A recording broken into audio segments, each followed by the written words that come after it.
ఎన్నడూ చూడని విధంగా వెనిజువెలా దేశం వరుసగా సంభవించిన 2 శక్తివంతమైన భూకంపాలతో తీవ్రంగా ఉక్కిరిబిక్కిరైంది. ఇందులో మొదటి భూకంప తీవ్రత రిక్టర్ స్కేల్పై 7.1గా నమోదు కాగా కేవలం 39 సెకండ్ల వ్యవధిలోనే అంతకంటే ఎక్కువ తీవ్రతతో 7.5గా రెండో భూకంపం విరుచుకుపడింది.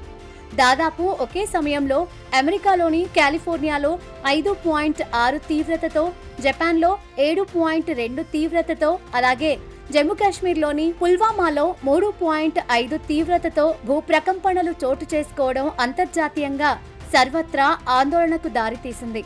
ప్రపంచవ్యాప్తంగా వేరువేరు చోట్ల ఒకే రోజున ఇలా భూమి ఉగ్రరూపం దాల్చడం వెనుక ఏవైనా అంతర్గత సంబంధాలు ఉన్నాయా అనే ప్రశ్నలు శాస్త్రవేత్తలతో పాటు సామాన్యులలోనూ ఉత్పన్నమవుతున్నాయి.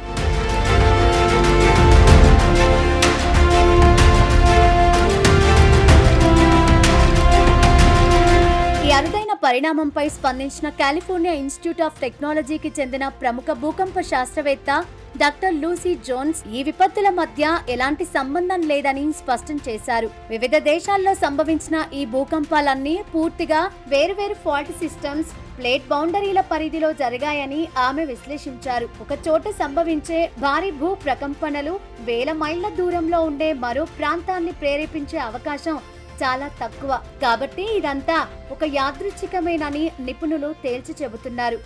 భూగర్భంలో అనూహ్యంగా జరిగే మార్పుల వల్ల కాకుండా కొన్ని దశాబ్దాలు లేదా శతాబ్దాలుగా పేరుకుపోయిన విపరీతమైన ఒత్తిడి కారణంగానే ఇటువంటి భారీ విపత్తులు సంభవిస్తాయి. భూమి లోపలి ఫలకాలు ఒకదానికొకటి నిరంతరం రాసుకోవడం వల్ల ఉత్పన్నమయ్యే ఈ ప్రక్రియలు ఒక చక్రంలా క్రమబద్ధంగా సాగుతూ ఉంటాయని డాక్టర్ జోన్స్ పేర్కొన్నారు. భూకంపాలు సరిగ్గా ఏ సమయంలో వస్తాయనేది ఖచ్చితంగా అంచనా వేయడం నేటికి అసాధ్యమైనప్పటికీ ప్రకృతి సమతుల్యతలో ఇదొక భాగమని శాస్త్రవేత్తలు వివరిస్తున్నారు. కాగా గురువారం తెల్లవారుజామున పుల్వామాలో నమోదైన భూకంపానికి కేంద్రం నేపాల్లో 15 కిలోమీటర్ల లోతున ఉన్నట్లు నేషనల్ సెంటర్ ఫర్ సిస్మాలజీ అధికారికంగా ప్రకటించింది. అలాగే జపాన్లో సంభవించిన భూకంప తీవ్రతను తొలుత 6.9గా భావించినప్పటికీ శాస్త్రీయ విశ్లేషణల అనంతరం దానిని 7.2గా సవరించడం గమనార్హం. ఈ వరుస భూకంపాల తీవ్రత, నష్టాల అంచనాపై ప్రస్తుతం అంతర్జాతీయ భూగర్భ పరిశోధన సంస్థలు లోతుగా అధ్యయనం చేస్తున్నాయి. వెనిజువెలాలో చాలా తక్కువ వ్యవధిలో దాదాపు ఒకే స్థాయి తీవ్రతతో సంభవించిన ఈ వరుస భూకంపాల సరళిని శాస్త్రవేత్తలు ఎర్త్క్వేక్ డబ్లెట్ గా వ్యవహరిస్తున్నారు. సాధారణంగా ఒక పెద్ద భూకంపం వచ్చిన తర్వాత తక్కువ తీవ్రతతో చిన్న చిన్న ఆఫ్టర్ షాక్స్ రావడం సహజమే. అయినా ఇక్కడ రెండో భూకంపం కూడా మొదటి దానిలాగే అత్యంత శక్తివంతంగా రావడం తీవ్ర నష్టాన్ని మిగిల్చింది. వెనిజువెలా చరిత్రను పరిశీలిస్తే శతాబ్దం క్రితం అంటే 1900 సంవత్సరంలో 7.7 తీవ్రతతో భారీ భూకంపం వచ్చి రాజధాని సమీప ప్రాంతాలను అతలాకుతలం చేసింది.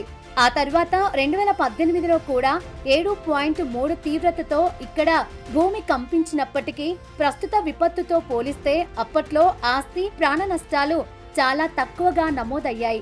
ప్రస్తుత ఎర్త్క్వేక్ డబ్లెట్ సృష్టించిన బీభత్సం వెనిజువెలాను కోలుకోలేని దెబ్బ తీసిందని, దీని ప్రభావంపై మరిన్ని పరిశోధనలు అవసరమని భౌగోళిక శాస్త్రవేత్తలు అభిప్రాయపడుతున్నారు.